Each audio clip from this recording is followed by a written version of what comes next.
సుమతి: ఏమండీ, నేను అందంగా ఉంటానని పెళ్లి చేసుకున్నారా, లేక తెలివైన దాన్నని చేసుకున్నారా? రామారావు: రెండూ కాదని తెలిసాకే చేసుకున్నాను. అదేంటండీ, నువ్వందంగా ఉంటే అందరి కళ్ళు నీపైనే ఉంటాయి, తెలివైన దానివైతే నీ కళ్ళు నాపైనే ఉంటాయి.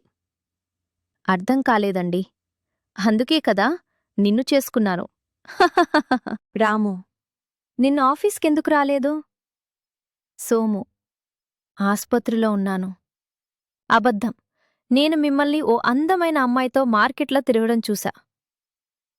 అది మా ఆవిడ కూడా చూసింది, అందుకే ఆస్పత్రికి వెళ్లాల్సొచ్చింది, చెప్పాడు సోము.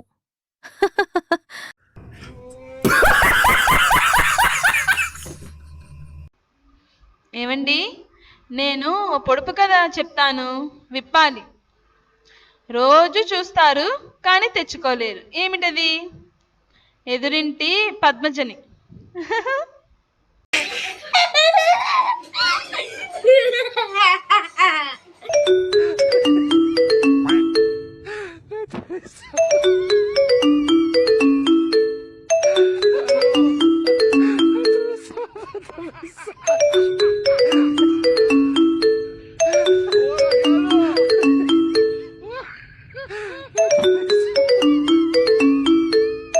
హలో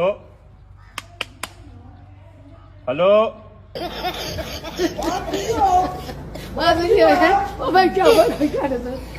మా ఆవిడ జీడిపప్పు ఉప్మా చేస్తే చాలా అద్భుతంగా ఉంది అన్నాను.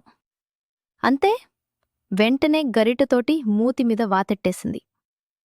అదేంటి, నువ్వు అన్నదాంట్లో తప్పేముంది, ఇంకా బావుంది అని కాంప్లిమెంట్ కూడా ఇచ్చావు గదా? ఆ మాత్రం దానికే మూతిమీద వాత పెట్టేయడం చాలా అన్యాయం కదా.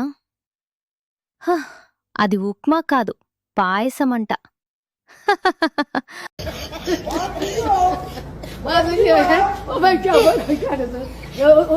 పేకాట స్థావరంపై పోలీసులు దాడి చేయగా వారిని చూసి జూదగాళ్లు పరుగందుకున్నారు.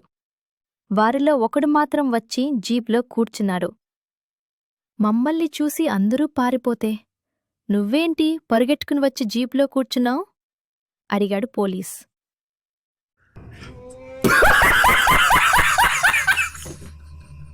పెళ్ళాం చెప్పింది, నువ్వు ప్రపంచమంతా వెతికినా నాలాంటి పెళ్ళం దొరకదు నీకు. అప్పుడు మొగుడు చెప్పాడు, నాకేమన్నా పిచ్చి అనుకున్నావా మళ్ళీ నీలాంటి దాన్ని తెచ్చుకోవటానికి? భర్తను భార్య అడిగింది, నేను మీకెప్పుడు అందంగా కనిపిస్తాను? నీవు నిద్రపోయేటప్పుడు, చెప్పాడు భర్త. నేను నిద్రలో అంత క్యూట్గా ఉంటానా? క్యూట్గా కాదు, నీ నోరు మ్యూట్లో ఉంటది కాబట్టి అనన్నాడు భర్త. అమ్మాయిలు అబ్బాయిలు ప్లీజ్ నా ఛానల్ని సబ్స్క్రైబ్ చేసుకోండి, లైక్ చేసుకోండి, మరియు షేర్ చేసుకోండి, కామెంట్ చేసుకోండి. ధన్యవాదాలు.